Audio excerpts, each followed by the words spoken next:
ABS-CBN may ipinalit na kay Catherine para kay DJ Daniel may bagong leading lady. Ibinahagi kamakailan ng Kapamilya Online World kasama ang iba pang mga site na kaakibat ng ABS-CBN, ang balita tungkol sa isang bagong serye na inaasahang ilalabas sa susunod na taon. Ang nasabing serye ay magiging tampok sina Richard Gutierrez at Daniel Padilla, na tiyak na magdadala ng bagong kulay sa telebisyon sa pamamagitan ng isang action drama na puno ng aksyon at emosyon. Ang serye ay may malawak na hanay ng mga kilalang aktor, kabilang sina Ian Veneracion, Baron Geisler, at Anthony Jennings. Sila ay magiging bahagi ng pangunahing cast ng serye, na nagbigay daan sa maraming inaasahan mula sa mga tagahanga. Sa kabilang banda, ang mga babaeng artista na magtatampok sa serye ay sina Barbie Imperial, Kayla Estrada, at Maris Racal. Ang kanilang mga pangalan ay kilala sa industriya at tiyak na magdadala ng dagdag na saya sa proyekto.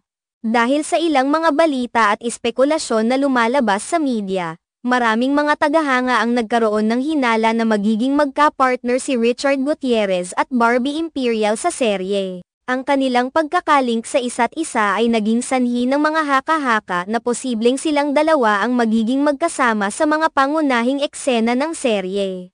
Ito ay hindi bago sa mga tagahanga dahil sa mga dating proyekto at mga pelikula na kanilang pinagsamahan, kaya't natural lamang na ang kanilang tambalan ay naging sentro ng usapan. Hindi rin naman lingid sa publiko na sina Anthony Jennings at Maris Racal ay magka-love team na rin. Ang kanilang chemistry sa screen ay kilala at tinangkilik ng marami, kaya't inaasahan din na magdadala sila ng kilig at saya sa nasabing serye. Ang tambalang ito ay tiyak na magiging isa sa mga highlight ng serye, na magdadala ng mas marami pang panonood mula sa kanilang mga tagahanga.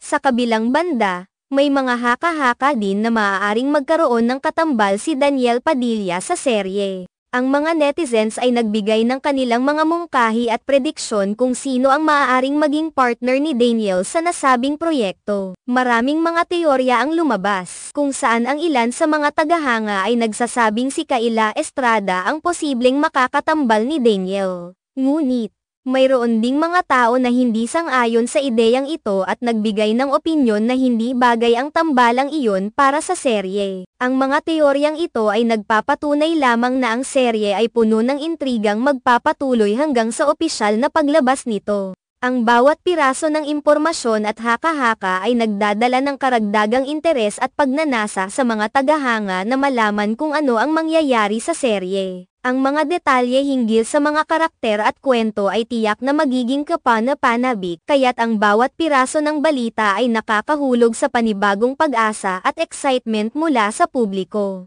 Ang pagbuo ng seryeng ito ay isang malaking hakbang para sa mga artist na kasama, pati na rin para sa network.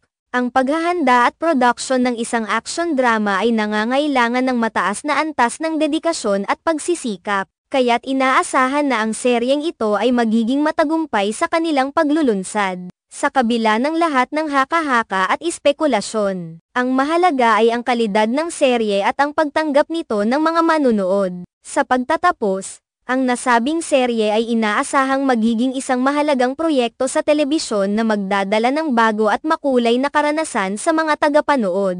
Sa mga susunod na linggo, tiyak na maraming iba pang detalye ang ilalabas upang mas mapalawak ang kaalaman ng publiko tungkol sa proyekto. Ang pag-aabang ng lahat sa mga susunod na balita ay magpapatunay na ang seryeng ito ay magiging isa sa mga pinakamainit na paksa sa telebisyon sa susunod na taon.